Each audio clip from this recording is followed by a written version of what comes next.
On est le 24 mars 2024. On est sur Eloy Road, une route paumée dans le comté de Lake, en Floride. Il y a une voiture qui roule, un jeune couple à l'intérieur, une meuf au volant, qu'on va appeler Regina, et son mec, qu'on appellera Jay, à côté. La voiture, elle fait un peu de bruit, genre un pot d'échappement modifié qui grogne un peu trop fort. Rien de ouf, juste le genre de truc qui attire l'attention d'un flic qui s'ennuie. Et justement, un officier du shérif patrouille dans le coin. Il entend le vrombissement, il se dit « Ok, ça, c'est pas légal ». Il allume ses gyrophares, fait signe à Regina de se garer sur le bas-côté. À ce moment-là, Regina et Jay, ils se regardent genre « Sérieux? Pourquoi ?» Mais bon, ils se rangent, pas le choix.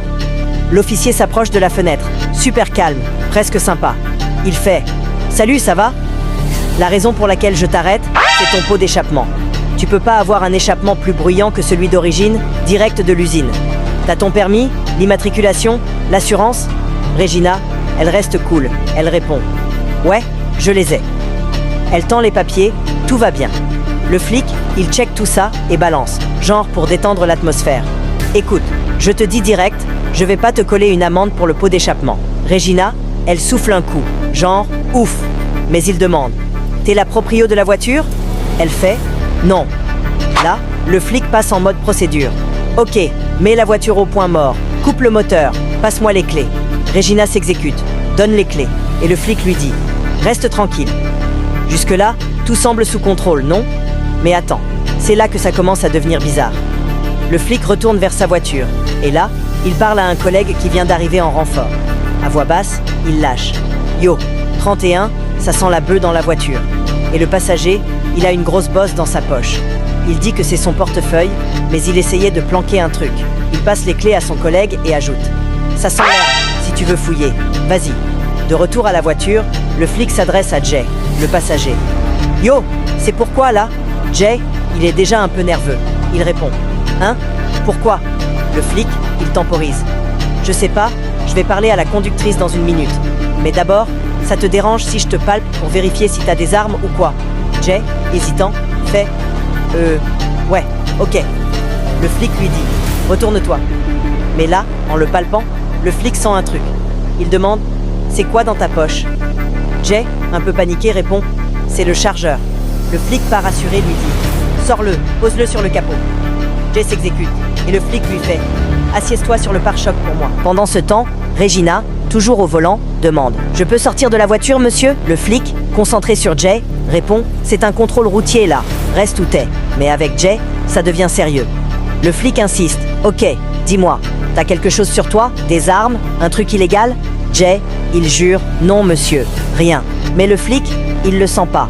Il fait « Viens par ici, sérieux. » Jay commence à stresser. « Pas besoin de me toucher monsieur. » Mais le flic, il insiste « Mets tes mains sur la voiture. » Et là, Jay panique. « Stop, stop, stop. Je fais rien, je fais rien. » Le flic ferme. « Bouge pas. » Un autre officier, qui observe, chuchote, il a un truc accroché à l'avant de son pantalon. Je l'ai vu. Ils trouvent un flingue chargé, planqué dans la ceinture de Jay. Le flic demande « T'as quel âge ?» Jay marmonne, et le flic répète « T'as quel âge ?» Jay finit par lâcher « 19 ans. » Le flic, il secoue la tête. « T'as 19 ans, t'as un flingue dans ta poche, et t'es en train de fouiller dedans pendant qu'on te parle. C'est pas bon ça. » Jay, il tente de se défendre. « Je dérange personne, je fais rien à personne. » Mais le flic, il est pas d'humeur. Peu importe, t'as un flingue, et je suis presque sûr qu'il a un switch dessus. Jay, perdu, fait « Un switch ? C'est quoi ?» Le flic, « Tu sais pas ce que c'est ?» Jay, « Non, carrément pas. Pour info, un switch, c'est un dispositif illégal qui transforme une arme semi-automatique en automatique. Autant dire, ça rigole plus. » Les flics fouillent Jay. Et là, c'est le jackpot. Mais pas dans le bon sens. En plus du flingue, ils trouvent un sachet qui ressemble à du crack, un autre avec de la bœuf, un masque de ski et des gants. Le flic, en aparté à son collègue, fait « Ok, il a 19 ans, un flingue chargé, du crack, de la bœuf, un masque de ski, des gants. Ça sent pas super bon là. » Il vérifie son casier. 2783. Passager, homme noir, celui qui sent fort. Vérifie s'il a des antécédents, des crimes, n'importe quoi. Pendant ce temps, Jay, il est en panique. Il demande « Je peux voir mon téléphone? Je peux avoir le numéro de ma mère ?» Le flic, sec. « Non, t'es au téléphone avec qui là? Ta mère? Ta sœur? » Jay, ma sœur. Le flic note, mais refuse de lui donner son téléphone.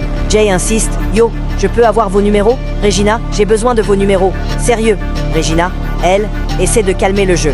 Elle demande « Je peux marcher vers lui ?» Le flic répond « Pas maintenant. T'as le droit de sortir, d'être dans le parking, mais reste là-bas pour l'instant. » Regina, elle est stressée, mais elle obéit. Jay, menotté, commence à s'énerver. « Ok, sérieux, pourquoi vous m'embêtez? Vous m'avez arrêté pour un contrôle routier, c'est ça ?» Le flic explique. « Ouais, c'est un contrôle routier. La voiture sent la marijuana. C'est pour ça qu'on vous fait sortir et qu'on fouille. Et quand t'es sorti, on a vu le flingue dans ta ceinture. C'est pour ça t'es menotté. » Jay, il essaye de protéger Regina. Rien dans la voiture. C'est pas le problème de ma sœur. Elle conduit, c'est tout. Elle a rien fait. Le flic, plutôt cool, répond. Elle aura probablement juste une amende pour son permis. C'est tout. Mais toi, assure-toi que t'as rien d'autre sur toi. Jay, désespéré, demande encore. Vous pouvez juste récupérer le numéro de ma mère sur mon téléphone? Soit vous me laissez faire, soit la prison me laissera faire. Les flics, ils finissent par tout inventorier. Le flingue, chargé, avec des balles à pointe creuse, hyper dangereuses. Le masque de ski élégant, ça fait genre braqueur en herbe. Ils appellent l'ATF, le bureau qui gère les armes et explosifs. Parce que là, c'est plus juste un contrôle routier. Un flic note, tout est filmé par la caméra. Ça va intéresser l'ATF. Jay, il est dans la voiture de police, menotté, et il tape sur la vitre. Genre, écoutez, je veux juste parler à quelqu'un. Le flic, agacé, lui dit, arrête de taper. Tu parleras à personne pour l'instant. Et là, l'histoire s'arrête. Mais on imagine que Jay a passé une sale nuit et que Regina, elle, a dû rentrer chez elle avec une amende et un gros stress. Ok, on pose 2 secondes. Cette histoire, c'est pas juste un contrôle qui a mal tourné. Ça montre comment un truc tout bête, un pot d'échappement bruyant, peut devenir un cauchemar si t'as des trucs illégaux sur toi. Les flics ont le nez fin, une odeur de bœuf, un mouvement suspect, et ils vont creuser. Si t'as rien à cacher, reste calme, coopère. Les armes, c'est sérieux. À 19 ans, porter un flingue chargé, surtout avec un switch, c'est une porte ouverte vers la prison. Aux États-Unis, les lois sur les armes sont strictes, et les flics rigolent pas. Protège tes proches. Jay a essayé de défendre Regina, mais en ayant des trucs illégaux, il a mis tout le monde dans la merde. Si t'es dans une voiture, assure-toi que tout est clean. Et si t'es arrêté, garde ton calme, donne tes papiers et évite les gestes brusques. Les flics, ils font leur job. Et parfois, ils tombent sur des situations comme celle-là.